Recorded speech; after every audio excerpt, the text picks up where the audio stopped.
मैं श्वेता और आप देख रहे हैं द उत्तराखंड न्यूज पर देश और दुनिया की ताज़ा खबरें।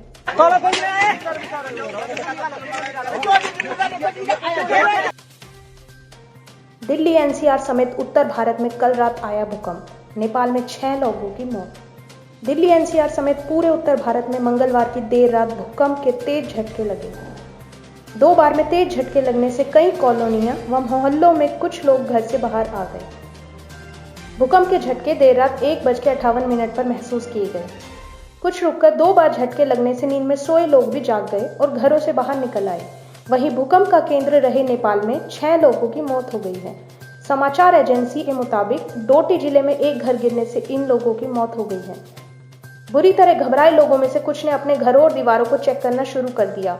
कुछ देर में भूकंप की सूचना एक दूसरे को बताने और इसे कंफर्म करने के लिए लोगों के फोन घनघनाते रहे। जानकारों के मुताबिक भूकंप की तीव्रता 6.3 से अधिक थी।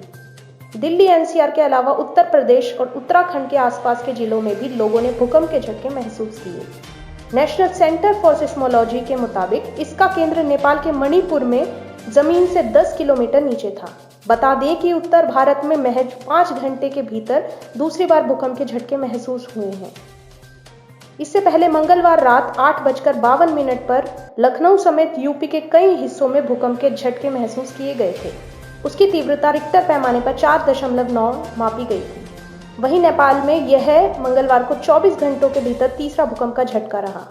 बता दें कि भूकंप के झटके यूपी के लखनऊ, मुरादाबाद, मेरठ, बरेली आदि शहरों में भी महसूस किए गए। वहीं एनसीआर के फरीदाबाद, गुरुग्राम, ग्रेटर नोएडा में भी झटके महसूस हुए। इस दौरान कई जगह से लोगों के बेड तक हिलने की खबर आई। हालांकि राहत की बात यह है कि इन जगहों से किसी तरह की दुर्घटना की खबर नहीं आई। नोएडा में रात में काम करने वाले सूरज ने बताया कि मैं ऑफिस में था जब मेरी सीट हिलने लगी। कार्यालय में भूकंप का अलार्म बज गया, जिसके बाद हम वहां से बाहर निकल के आ गए। हम लगभग 10 मिनट के बाद वापस अंदर आए। नई दिल्ली रेलवे स्टेशन पर एक टैक्सी चालक ने बताया कि मैं सवारी लेकर जा रहा था, तभी भूकंप के झटके महसूस हुए। कार में सवार सवारी उतर गई। हमने थोड़े समय के लिए इसे महसूस किया।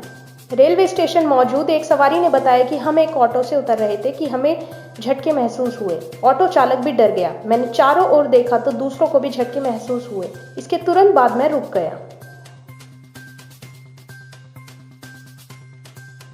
द उत्तराखंड न्यूज से जुड़े रहने के लिए चैनल को सब्सक्राइब करें और देश विदेश की ताज़ा खबरों को सबसे पहले जानने के लिए बेल आइकन प्रेस करें। Thank you.